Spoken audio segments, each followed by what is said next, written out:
నమస్తే, welcome to బిహార్కి special drive. నేను హిమోర్ష. ముఖ్యంగా వివరాలకు వెళ్తే న్యాయం గెలిచిందని ఒకరి కళ్ళలో ఆనందం, ముందే చెప్పమని మరొకరి స్వరం. కడిగిన ముత్యంలా బయటకు వస్తామని నమ్మకం. ఒక్కొక్కరిది ఒక్కో భావోద్వేగం. కానీ అందరి ఆనందానికి కారణం మాత్రం ఒకటే. దేశ రాజధాని ఢిల్లీలోని రౌస్ అవెన్యూ కోర్టు ఇచ్చిన సంచలన తీర్పు ఏడాది కాలంగా కాదు, నెలలుగా కాదు, దాదాపు 4 ఏళ్లుగా దేశ రాజకీయాలను కుదిపేసిన ఢిల్లీ లిక్కర్ స్కామ్ కేసు. ఈ కేసులో ఢిల్లీ మాజీ ముఖ్యమంత్రి అరవింద్ కేజ్రీవాల్, మాజీ డిప్యూటీ సీఎం మనీష్ సిసోడియా, జాగృతి అధ్యక్షురాలు కల్వకుంట్ల కవిత, మొత్తం 23 మందికి క్లీన్ చిట్. కథ మొత్తం వీరే నడిపారని, కిక్ బ్యాక్స్ తీసుకున్నారని, కిక్ పిన్నులు కూడా విసిరేశారని, ప్రజాధనాన్ని దోచేశారని దేశవ్యాప్తంగా సంచలన ఆరోపణలు చేసిన దర్యాప్తు సంస్థలు కోర్టు ముందు మాత్రం ఒక్క ఆధారాన్ని కూడా నిలబెట్టలేకపోయారు. అయితే ప్రశ్న ఒకటే కాదు, ఇవి వందల ప్రశ్నలు. ఇన్ని అరెస్టులు ఎందుకు జరిగాయి? నెలల తరబడి జైళ్లలో ఎందుకు ఉంచారు? ఈ కేసు నిజంగా నిరాశానికేనా లేదా రాజకీయ అవసరాల కోసమా? ఇక ఈ తీర్పులో అత్యంత కీలకమైన అంశం ఏంటంటే కోర్టు నేరుగా సిబిఐ పనితీరునే ప్రశ్నించింది. ఊహాగానాల ఆధారంగా కోర్టు జరిగిందని చెప్పారని, ప్రాథమిక ఆధారాలు లేకుండానే ఎంత పెద్ద కేసును నమోదు చేశారని కోర్టు తీవ్ర వ్యాఖ్యలు చేసింది. మనీష్ సిసోడియాపై కేసు నిలబడేంత ఆధారాలు లేవని, రాజ్యాంగ పదవిలో ఉన్న వ్యక్తిపై సరైన సాక్ష్యాలు లేకుండా ఆరోపణలు చేయడం చట్టపరమైన ప్రమాణాలకు విరుద్ధమని స్పష్టం చేసింది.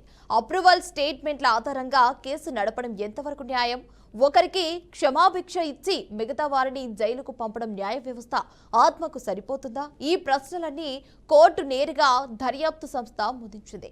ఇక్కడే ఒక కీలక ప్రశ్న తలెత్తుతుంది. దేశంలో అత్యున్నత దర్యాప్తు సంస్థ ఇలా ఆధారాలు లేకుండా కేసులు పెడితే సామాన్య పౌరుడికి రేపు భద్రత ఉంటుందా? 2022 జూలై 20 లెఫ్టినెంట్ గవర్నర్ ఫిర్యాదుతో మొదలైన ఈ కేసు నోటీసులు, విచారణలు, రైడ్లు, అరెస్టులు, రిమాండ్లు దేశం మొత్తం ఈ కేసుపై దృష్టి పెట్టింది. విపక్ష నేతలే టార్గెట్ గా దర్యాప్తు సాగుతోందన్న ఆరోపణలు అప్పుడే వినిపించాయి. 1,100 కోట్ల స్కామ్ అన్నారు, 100 కోట్ల ముడుపులు అన్నారు, 192 కోట్ల లాభాలు అన్నారు, డిజిటల్ ఆధారాల ధ్వంసం అన్నారు.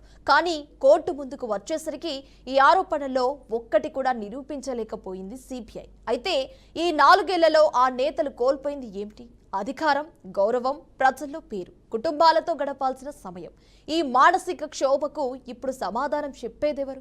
ఒకప్పుడు సిబిఐ పేరు వింటేనే నేరస్తులో భయం ఉండేది. కానీ ఇప్పుడు పంజరంలో చిలుక అన్న మాట మళ్లీ గుర్తుకు వచ్చే పరిస్థితి. 1000 పేజీల ఛార్జ్ షీట్లు, 100 మంది అధికారులతో దర్యాప్తు, ఏళ్ల తరబడి విచారణ, కానీ చివరికి కోర్టులో శూన్యం. ఇదేనా దర్యాప్తు అంటే? ఇదేనా న్యాయ వ్యవస్థపై ప్రజలకు కలిగించాల్సిన నమ్మకం? ఈ కేసులో అసలైన ట్విస్ట్ ఏమిటంటే ఇప్పుడు కోర్టు కేసును కాదు, కేసు వేసిన విధానాన్ని ప్రశ్నించింది. దర్యాప్తు చేసిన అధికారులపైనే విచారణకు ఆదేశాలు ఇవ్వడం ఈ కేసులో అత్యంత కీలక మలుపు. ఇక ముందైన ఊహాగానాలతో కాదు, రాజకీయ ఒత్తిళ్లతో కాదు, పక్కా ఆధారాలతోనే కేసులు నమోదవుతాయా లేదా? న్యాయం చివరికి గెలుస్తుందన్న మాట 4 ఏళ్ల తర్వాత మాత్రమే నిజమవుతూనే ఉంటుందా? ఇదే ఈ తీర్పు దేశం ముందుంచిన అతిపెద్ద ప్రశ్న. రైట్, ఇక ఇదే అంశానికి సంబంధించి మనతో మాట్లాడడానికి జూమ్ లైవ్ లో సిద్ధంగా ఉన్నారు అనలిస్ట్ కోటేశ్వరరావు గారు. కోటేశ్వరరావు గారు, నమస్కారం అండి. నమస్కారం అండి. నమస్తే సార్, చెప్పండి. ఇప్పుడు మనం ముఖ్యంగా కవితకు సంబంధించి లిక్కర్ స్కామ్ కేసులో సంబంధించి అయితే మాట్లాడబోతున్నాం సార్. ఇప్పుడు ప్రధానంగా మనం చూసుకుంటే రౌస్ అవెన్యూ కోర్టు కూడా క్లీన్ చిట్ ఇచ్చిన తర్వాత కూడా, అంటే ప్రధానంగా ఈ కేసు అనేది స్కామ్ అనాలా అంటారా? అంటే దీన్ని ఏ విధంగా తీసుకొచ్చి అంటారు? మరి ఖచ్చితంగా ఇది కుట్రపూరితమైనటువంటి కేసు. ఈ కేసు నమోదు వెనకాల అది సాగించినటువంటి తీరుతెన్నులు ఇవన్నీ చూస్తే బీజేపీ కేంద్ర ప్రభుత్వ స్థాయిలో ఒక పెద్ద కుట్రకు తెరలేపిందనేటువంటిది మనకు స్పష్టంగా కనిపిస్తూ ఉంది. దీనిలో తనకు అనుకూలంగా ఉన్నటువంటి రాజకీయ పార్టీలను కూడా మరింతగా బ్లాక్మెయిల్ చేసి తన వైపు తిప్పుకునేటువంటి కుట్ర ఒక కోణం అయితే, కొరకరాని కొయ్యగా ఢిల్లీలో అధికారంలో ఉన్నటువంటి ఆమ్ ఆద్మీ పార్టీని బదనాం చేయడం ద్వారా ఆ పీఠాన్ని దక్కించుకోవాలనేటువంటి కుట్ర దీనిలో స్పష్టంగా కనిపిస్తూ ఉంది. గతంలో కూడా సిబిఐని అదేవిధంగా ఐటీ శాఖని, ఈడీని కాంగ్రెస్ పార్టీ కూడా దుర్వినియోగం చేసిన మాట నిజం. కానీ వాటన్నింటికీ పరాకాష్ఠగా అసలు ఏమీ లేనటువంటి దానికి కుట్రపూరితంగా 3 పార్టీలకు చెందినటువంటి వాళ్ళ మీద కేసు దాఖలు చేసి నడిపించినటువంటి తీరు బహుశా కాంగ్రెస్ హయాంలో ఇలాంటి కేసు స్వల్పమైనటువంటి ఆధారాలు ఉన్నా, లేకపోతే ఇంకో విధంగా ఉన్నా ఏ ఒక ఆధారాలతోటి చేశారు తప్ప ఏమాత్రం ఆధారాలు లేనటువంటి ఒక ఊహాజనితమైనటువంటి అంశాన్ని తీసుకొని కుట్ర చేయడం, అందులో ముఖ్యమంత్రి, మంత్రి, ఇతరులని జైల్లో పెట్టడం అనేటువంటిది బహుశా 12 సంవత్సరాల నరేంద్ర మోడీ పాలనలో ఇది పరాకాష్ఠ. ఎంతటి దుర్మార్గానికి, ఎంతటి తీవ్రమైనటువంటి కుట్రకు అధికారంలో ఉన్నటువంటి వాళ్ళు పాల్పడగలరో ఇది స్పష్టంగా వెల్లడించింది. ఇది ఒక కోణం అయితే, దీని మీద అసలు ఇది విచారణకే అర్హం కాని కేసు అంటూ తీర్పు ఇచ్చినటువంటి జడ్జి సాహసం కూడా బహుశా న్యాయ వ్యవస్థ చరిత్రలో ఒక ప్రధానమైనటువంటి ఘట్టంగా మిగిలిపోయేటువంటి అవకాశం ఉంది. మరి ఇలాంటి తీర్పు ఇచ్చి కేంద్రంలో ఉన్నటువంటి సిబిఐ, ఈడీల యొక్క బండారాన్ని బయటపెట్టడమే కాకుండా బీజేపీ కుట్రను కూడా ఒక విధంగా దీనిలో బయటపెట్టినటువంటి ఆ న్యాయమూర్తి తర్వాత ఎలాంటి ఇబ్బందులు ఎదుర్కొంటారో మనకైతే తెలియదు.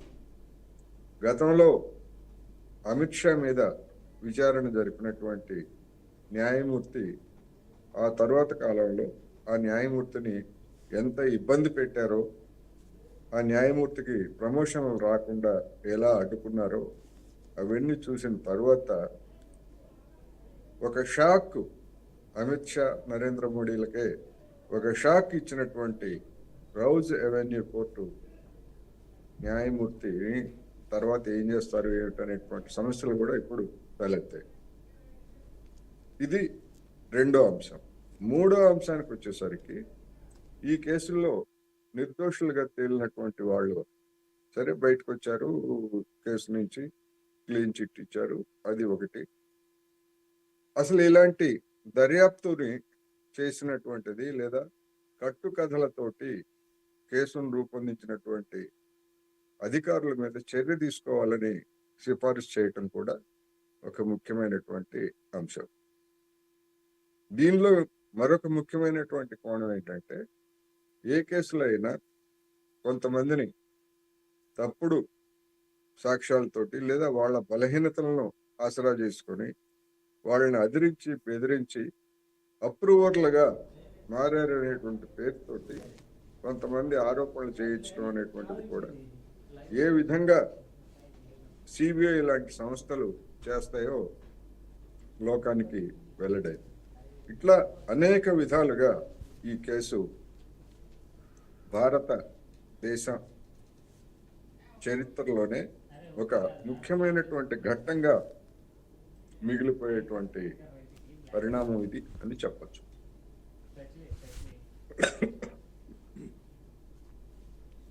రైట్. కోటేశ్వరరావు గారు, ఇక్కడ మనం ముఖ్యంగా చూసుకుంటే కనుక ఆధారాలు లేనప్పుడు మరి కవిత 4 ఏళ్ల పాటు జైల్లో ఉండవలసి ఎందుకు వచ్చిందంటారు? నిజంగా తను ఉండడం న్యాయమేనంటారా? లేదు అంటే కనుక ఇది కూడా కుట్రపూరితంగా చేసిన పని అంటారా? బీఆర్ఎస్ ని తనకు అనుకూలంగా లొంగ తీసుకునేందుకు కేంద్ర బీజేపీ పెద్దలు పన్నిన కుట్రలో భాగంగా ఆమెను ఇరికించారు అనేటువంటిది ఇప్పుడు మనకి నిర్ధారణ అవుతా ఉంది. కవిత గారే చెప్పారు, బీజేపీ దగ్గరికి బీఆర్ఎస్ ని తీసుకెళ్లేటువంటి ప్రయత్నం జరిగిందని కూడా చెప్పారు. అయితే మొత్తంగా తమకు తెలంగాణలో అధికారాన్ని అప్పగించాలనేటువంటి బీజేపీ గొంతెమ్మ కోరికతోటి బీఆర్ఎస్ ఆ విధమైనటువంటి చర్యకు పాల్పడలేదు. దానిలో ఆ కారణంగానే ఈమెను ఇరికించి ముఖ్యమంత్రి కూతురు గనక సెంటిమెంట్ తోటి కేసీఆర్ తమ దగ్గరకు వస్తారనేటువంటి అంచనా ఉండవచ్చు అనేది కూడా స్పష్టంగా కనిపిస్తుంది. అందుకనే ఆమెను ముందు అసలు ఆమె మీద కేసు కానీ లేదా ఆమె నిందితురాలని కానీ లేదా సాక్షి అని కానీ కూడా తెలియక ముందే తెలంగాణ బీజేపీ నాయకులు ఆమె జైలుకి వెళ్ళబోతున్నారు అనేటువంటి అంశాన్ని చాలా కాలం ముందే చెప్పారు. అప్పుడే టీవీ చర్చల్లో జరిగినటువంటి డిస్కషన్స్లో ఇది ఎట్లా తెలుసు, ఇంతవరకు ఆమెకి మీద కేసు లేదు, లేకపోతే ఆమెకి ఏమీ నోటీసులు ఇచ్చి పిలిపించలేదు, ఏమీ చేయలేదు, ఏమీ చేయకుండానే కేసు ఏమి లేకుండానే ఆమె జైలుకి వెళ్తారని చెప్పేసి బీజేపీ నాయకులకు ఎట్లా తెలుసు అనేటువంటి ప్రశ్నలు అప్పుడే వచ్చాయి. అందువలన ముందుగానే వేసుకున్నటువంటి పథకం ప్రకారం జరిగినటువంటి ఇది ఒక కుట్ర కేసు అనేది స్పష్టం. మరి కోటేశ్వరరావు గారు, అంటే ఇక్కడ మనం ముఖ్యంగా చూసుకున్నట్లయితే ఊహాగానాలతో కేసును నమోదు చేసే హక్కు సిబిఐకి ఎవరిచ్చారంటారు? మరి అది హక్కు కాదు, సిబిఐకి ఉన్నటువంటి అధికారాన్ని దుర్వినియోగం చేయడం లేదా ఆ సంస్థను కేంద్రంలో అధికారంలో ఉన్నటువంటి పార్టీకి అనుకూలంగా మార్చేటువంటి ఒక అవినీతి పరులైన అక్రమార్కులైనటువంటి అధికారులతోటి దాన్ని నింపి వాళ్ళ చేత తమ ప్రయోజనాలను సాధించుకునేందుకు దాన్ని ఒక సాధనంగా మార్చారనేటువంటిది ఈ కేసు రుజువు చేసింది. బహుశా ఆ కారణంగానే మరి ఇంత అడ్డగోలుగా తప్పుడు కేసులు పెడతారా అనేటువంటి ఉద్దేశంతో ఆ విచారణాధికారి మీద శాఖాపరమైనటువంటి చర్యలు తీసుకోవాలని కూడా జడ్జి సిఫార్సు చేశారు. కోటేశ్వరరావు గారు, ఇక్కడ మనం ప్రధానంగా చూసుకుంటే అప్రూవల్స్ కావచ్చు, స్టేట్మెంట్స్ కావచ్చు, అంటే వీటిని ఆధారంగా చేసుకొని అరెస్టు చేయడం అనేది న్యాయం అంటారా? లేదు అంటే కనుక దీన్ని కూడా మనం ఒక కుట్రపూరితంగానే చేసిన పనిగానే తీసుకొచ్చుంటారా? కొన్ని సందర్భాల్లో అప్రూవర్స్ గా మారటం మనకు తెలిసిందే. ఆ అప్రూవర్స్ గా మారినటువంటి వాళ్ళు ఇచ్చినటువంటి సమాచారం ఆధారంగా ఇతర నేరానికి సంబంధించినటువంటి కీలకమైనటువంటి ఆధారాలను సేకరించి వాటిని కోర్టులో ప్రొడ్యూస్ చేసి శిక్షించడం ఒక పద్ధతి. దాన్ని ఎవరు తప్పుపట్టరు. అప్రూవర్లుగా మారటం అనేటువంటిది అది ఒక ప్రక్రియ. కానీ ఇక్కడ అప్రూవర్లుగా మారినటువంటి వాళ్ళు ఇచ్చినటువంటి లేదా ఇచ్చారని చెప్తున్నటువంటి సమాచారం ఆధారంగా దానికి అవసరమైనటువంటి రుజువుల్ని సిబిఐ సేకరించలేకపోయింది. అంటే వాళ్ళ చేత అప్రూవర్లుగా మారినటువంటి వాళ్ళ చేత ఇచ్చినటువంటి స్టేట్మెంట్స్ని కూడా మేనేజ్ చేశారు. మేనేజ్ చేయటం అంటే వాళ్ళని అదిరించి, బెదిరించి, లేకపోతే కస్టడీలో హింసించి, మరొక విధంగా బ్లాక్మెయిల్ చేసి అలాంటి ప్రకటనలు వాళ్ళ చేత ఇప్పించి ఆ ప్రకటనల ఆధారంగా వీళ్ళందరినీ జైల్లో పెట్టి బెయిల్ కూడా రాకుండా చేశారు అనేటువంటిది ఈ కేసు ఇప్పటి వరకు నిర్ధారించినటువంటి అంశం. అందుకని ఉన్నత స్థాయిలో ఉన్నటువంటి వాళ్ళు తలుచుకుంటే ఏ విధమైనటువంటి ఆధారాలు లేకుండానే కేసుల్ని ఎట్లా బనాయించగలరు, ఆ పేరుతోటి జైళ్ళకి ఎట్లా పంపించగలరు, బెయిల్ కూడా రాకుండా సంవత్సరాల తరబడి జైళ్లలో ఎట్లా నెట్టగలరు అనేటువంటిది కూడా ఈ కేసు ఒక ఉదాహరణగా నిలుచుకోండి. కోటేశ్వరరావు గారు, అదేవిధంగా అంటే ఇక్కడ మనం ఆలోచించాల్సిన విషయం ఏంటంటే, అంటే ఈ కేసులో నిజంగా నేరం జరిగింది అని అంటారా గనక, లేదు అంటే గనక దర్యాప్తే విఫలమైందని చెప్పొచ్చు అంటారా? నేరం జరుగుంటే దర్యాప్తు అధికారులకి ఆధారాలు దొరుకుతాయి. దీనిలో ఒక పాలసీ నిర్ణయం జరిగింది. ఆ పాలసీ నిర్ణయం అనేటువంటిది ముఖ్యమంత్రో లేకపోతే మంత్రులో లేదా బయట వాళ్ళో నిర్ణయించేటువంటిది కాదు. ఆ శాఖకు సంబంధించినటువంటి అధికారుల ప్రమేయం కూడా ఉంటుంది. అందువల్ల ఆ శాఖకు సంబంధించినటువంటి అధికారుల ప్రమేయం ఉన్నప్పుడు దీని వెనకాల కుట్ర జరిగింది ఒకవేళ ఎవరైనా చెప్పు ఉండొచ్చు, దాన్ని కాదనలేము. కానీ దాన్ని అధికార యంత్రాంగం ఆమోదించి ఒక పాలసీగా నిర్ణయించింది. ఆ పాలసీ అనేటువంటిది కూడా పూర్తిగా అమలు జరగలేదు. అందువలన ఆ పాలసీ అమలు జరిగి ఉంటే ఇంత నష్టం జరిగి ఉండేది అనేటువంటి ఊహాగానాలు కూడా దీనిలో ఉన్నాయి. అందుకని ఏ విధమైనటువంటి ఒక పాలసీ నిర్ణయం చేసినంత మాత్రాన దానికి లేనిపోని ఆ, అనుమానాలు అంటగట్టి జైల్లో పెట్టేట్లయితే మరి ఇవాళ ప్రభుత్వాలు చేసుకునేటువంటి ఒప్పందాల గురించి కానీ లేకపోతే విధాన నిర్ణయాల గురించి కానీ అదే విధమైనటువంటి కేసులు పెట్టి జైళ్ళలో పెట్టేయడానికి ఆస్కారం ఉంటుంది. ఇవాళ అమెరికా వాణిజ్య ఒప్పందం చేసుకున్నందువల్ల ఇంతమంది రైతాంగానికి నష్టం రాబోతా ఉంది అనేటువంటిది ఎవరైనా కేసు దాఖలు చేస్తే మరి కేంద్ర ప్రభుత్వ పెద్దలను అరెస్ట్ చేస్తారా? చేయరు కదా. కానీ ఈ కేసులో ఆ విధమైనటువంటి అక్రమంగా అరెస్టులు, జైలు పాలు ఇవన్నీ కూడా జరిగాయి. అందుకని ఇది ఒక ప్రమాదకరమైనటువంటి రాజకీయ అధికార దుర్వినియోగానికి ఇది నిదర్శనంగా కూడా కనిపిస్తాం. కోటేశ్వరరావు గారు, అదేవిధంగా ఇప్పుడు ఈ 4 ఏళ్లలో నిందితులు భరించిన అంటే నిందితులు ఎదుర్కొన్న మానసిక ఒత్తిళ్లు, మానసిక క్షోభకి అంటే దీనికి ఎవరు బాధ్యులు అని చెప్పొచ్చు? అంటే వారికి ఏం చేయని పరిస్థితి, అంటే దీని బాధ్యత ఎవరిది అన్న ఒక క్వశ్చన్ మార్క్ గా నిలిచిపోయింది. మరి ఇదే విధంగా తీసుకొచ్చుంటారు. కేసు బనాయించిన వారు, ఆ విధంగా బనాయించమని చెప్పినటువంటి రాజకీయ నాయకులు, అధికార యంత్రాంగం ఆ విషయాలన్నింటినీ కూడా పరిశీలనలోకి తీసుకోకుండా నెలల తరబడి, సంవత్సరాల తరబడి బెయిల్ ఇవ్వకుండా వ్యవహరించినటువంటి న్యాయ వ్యవస్థ తిలాపాపం తలా పిడికడు అన్నట్టుగా వీళ్ళందరికీ కూడా ఈ మానసిక వేదనని సృష్టించడంలో లేకపోతే వాళ్ళ మీద రుద్దటంలో అందరికీ బాధ్యత ఉన్నది అనేది చెప్పుకోవాలి. రైట్. కోటేశ్వరరావు గారు, ఇక్కడ కూడా మనం ఆలోచించాల్సింది ఏంటంటే విపక్ష నేతలే టార్గెట్ అయ్యారన్న ఆరోపణల్లో నిజం ఎంత, దీంట్లో అబద్ధం ఎంత ఉందని చెప్పొచ్చు అంటారు. ఇది వాస్తవమేనంటారా? దీని ఏ విధంగా తీసుకొచ్చి అంటారు?